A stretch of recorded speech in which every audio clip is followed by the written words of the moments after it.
AQI बढ़ रहा है और जगह जगह पराली जलाने की भी शिकायत आ रही है।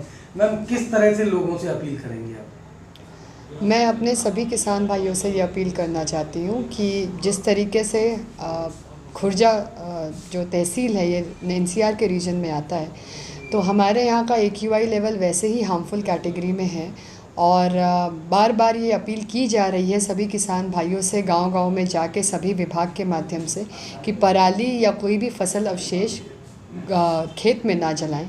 और यही मैं अपील फिर से करना चाहूँगी कि क्योंकि हमारे यहाँ पे कई सारी ऐसी घटनाएं आई हैं अभी सामने जहाँ पे पराली जलाते हुए पाए गए हैं या फसल अवशेष जलाते हुए पाए गए हैं। इसकी वजह से ना सिर्फ एक्यूआई लेवल बढ़ रहा है, प्रदूषण बढ़ रहा है, बल्कि फसल की जो उपजाऊ क्षमता होती है वो भी घट रही है। तो मेरा सभी से ये विनम्र निवेदन है कि कोई भी खुले में पराली ना जलाए, फसल अवशेष ना जलाए, इससे अपनी भूमि को बचाएं। और इसके लिए हमारे द्वारा और अन्य विभागों के द्वारा कई सारी व्यवस्थाएं भी की गई हैं, क्योंकि हम पॉटरी नगरी के हैं।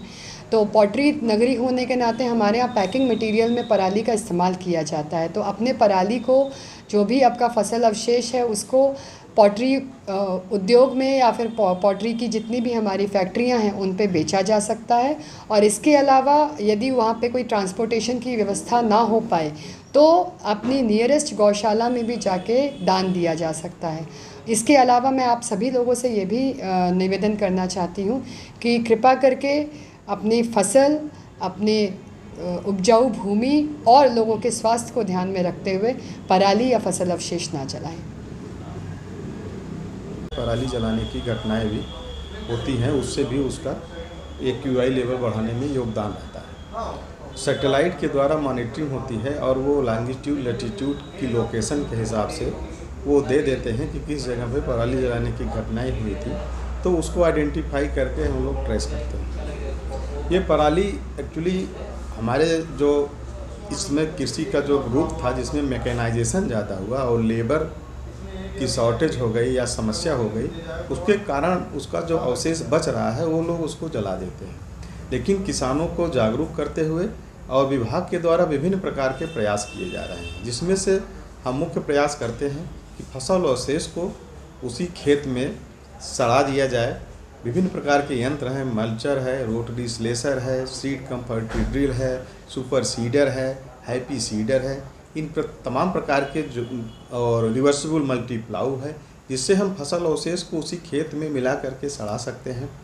इसके साथ ही अगर हम कहीं उसको एकत्रित करते हैं या खेत में वेस्ट डिकम्पोजर का वितरण किसानों के बीच में किया गया है, उस वेस्ट डिकम्पोजर को हम छिड़क करके स्प्रे करके हम उसको खाद में के रूप में परिवर्तित कर सकते हैं।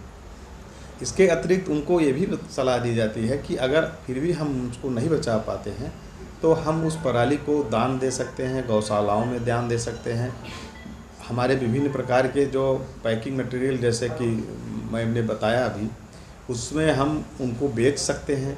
कुछ इंडस्ट्री वाले जो जलाने के लिए ले जाते हैं, जैसे ईंट और भट्ठा उद्योग वाले ले जाते हैं।